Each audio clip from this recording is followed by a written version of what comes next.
Picture this. It's the mid-19th century, and the famous French author Gustave Flaubert travels down to Egypt. While he's there, he has this encounter with a local dancer and courtesan named Kuchu Flaubert goes back to Europe and writes extensively about her, basically single-handedly creating this incredibly influential, stereotypical model of the Oriental woman for his Western readers.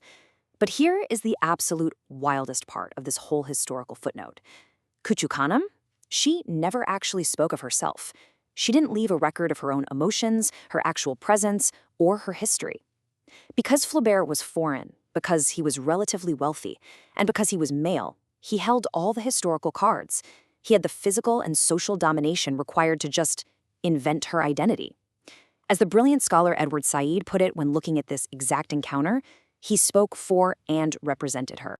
Okay, let's dive right into this because this one super specific, localized historical moment between a European author and an Egyptian dancer, it actually blows the doors wide open on a massive, overarching question. Who gets to tell the story of the world? When you really look at history or literature or culture, who actually holds the power to speak? And whose voices are just completely erased or spoken for? Welcome to this explainer. Today, we are exploring the fascinating and honestly often entirely hidden power dynamics of the written word. We're going to be unpacking some of the biggest foundational concepts in post-colonial literary theory. We're talking ideas from absolute titans in the field, scholars like Edward Said, Gayatri Spivak, Henry Louis Gates Jr., and Homi K. Bhabha. But don't worry, we're taking these incredibly dense academic concepts and grounding them in real, messy human stories. Stories that show us exactly how literature has been used historically as a tool for absolute domination, sure, but also for some truly incredible acts of resistance. So here's our roadmap for today. Number 1, the hegemonic voice. 2, can the subaltern speak? 3, writing into being. 4, the English book in India. And 5, the power of cultural hybridity. Let's get into it. Part 1. The hegemonic voice. You know, historically speaking, dominant Western colonial powers didn't just control physical things like land and resources. They literally controlled the narrative of reality itself. And this brings us right to Edward Said's groundbreaking concept of Orientalism. Said argued that the Orient wasn't just some geographical place sitting there waiting to be discovered by the West. It was an idea that was actively constructed by the West. Orientalism is basically this massive system of knowledge. We're talking centuries of scholarship, literature, and political policy, all used to filter and ultimately dominate the East. Said used the concept of hegemony to explain how this works. See, hegemony isn't just about military force, it's about cultural leadership. It's what happens when one group's worldview becomes the accepted, unquestioned norm for everybody else. The idea that European identity was just inherently superior, that became a super durable, universally accepted grid through which all non-European cultures were judged. And that perfectly illustrates why we started with the story of Flaubert and Kuchu. Flaubert's position of strength wasn't just a random isolated incident. It's the perfect stand-in for the broader pattern of relative strength between the East and the West. The fact that he could just define her as typically Oriental without needing a single word of her consent, that is a micro-example of this massive macro-level cultural hegemony. The dominant voice simply dictates the truth. Part 2. Can the subaltern speak? So, if the hegemonic voice is that loud, what happens to the folks at the absolute bottom of the power structure?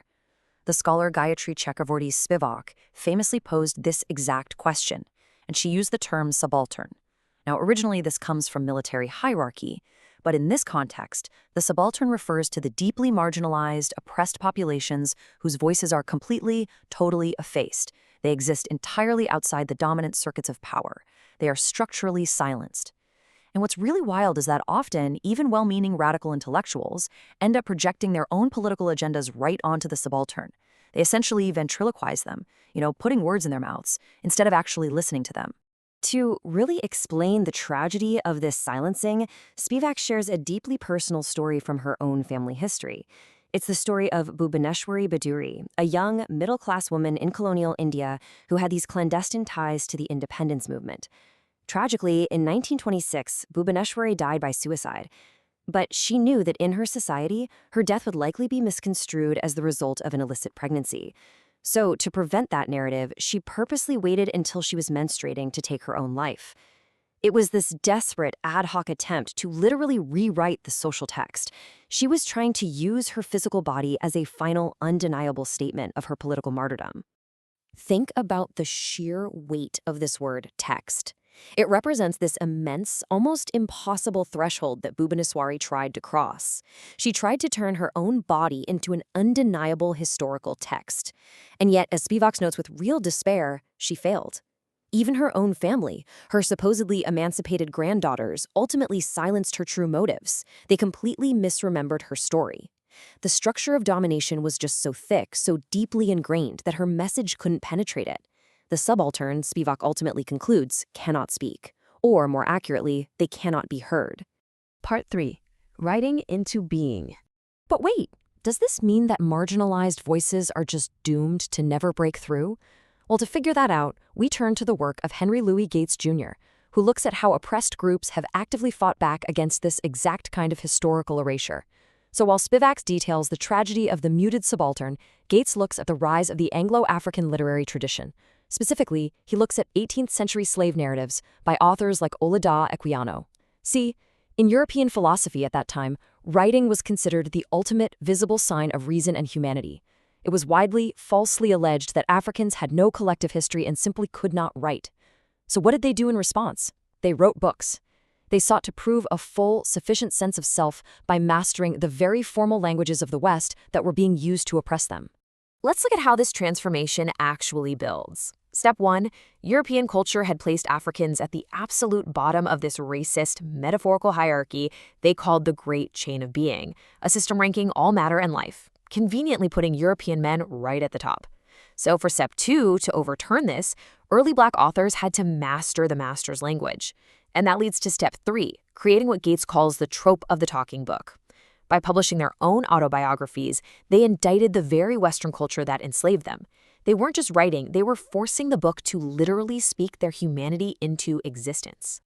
And the best part, they didn't just quietly mimic these Western forms, they actively mocked and challenged them. For example, when a white poet wrote the deeply offensive line, "Nigger, your breed ain't metaphysical," the brilliant Black poet Sterling A. Brown fired right back with, "Cracker, your breed ain't exegetical," basically saying, hey, your kind doesn't hold the monopoly on critical thought and interpreting texts, buddy. This is an act of what Gates calls signifying, using language to completely deconstruct and critique the dominant culture's racial assumptions from the inside out. Part 4. The English Book in India. Now, this strategy of taking the dominant culture's tools and flipping them totally upside down brings us to the fascinating work of Homi K. Bhabha.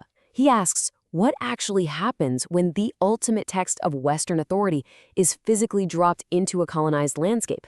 To answer this, Bhabha points us to a highly specific, incredible moment in history. Let's set the scene. It's the first week of May, 1817. An Indian catechist named Anand Misse takes this excited journey out to a grove of trees just outside Delhi. When he gets there, he discovers a massive gathering, about 500 local people, and they are completely engrossed in reading and fiercely discussing translated copies of the gospel. Well, Anand Misse is absolutely thrilled. He thinks he is witnessing the ultimate triumph of the English civilizing mission right before his eyes. He eagerly tells the crowd that these books teach the religion of the European Sahibs. He says it is their book, given by God, printed specifically for their use to convert them to the proper, dominant English way of life. But the crowd's response, it completely, hilariously derails his entire narrative. They hit back with, no, that cannot be, for they eat flesh. Because these upper caste Hindus were vegetarians, they simply refused to accept that the divine holy text could possibly belong to the meat-eating English. In one single stroke, they gladly accepted the text, but they entirely stripped it of its Englishness and all of its colonial authority. Part 5. The Power of Cultural Hybridity.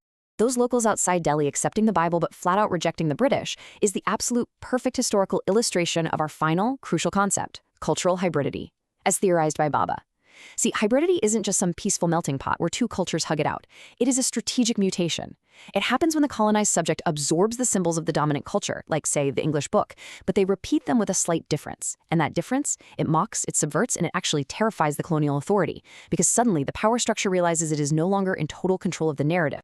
Bhabha describes this very specific kind of hybridity as being less than one and double.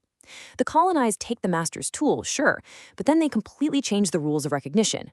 The natives in Delhi took the Bible, but by filtering it entirely through their own local dietary laws, they created something completely new. They created this exorbitant object that took the gaze of the colonized and turned it directly back, staring right into the eye of power.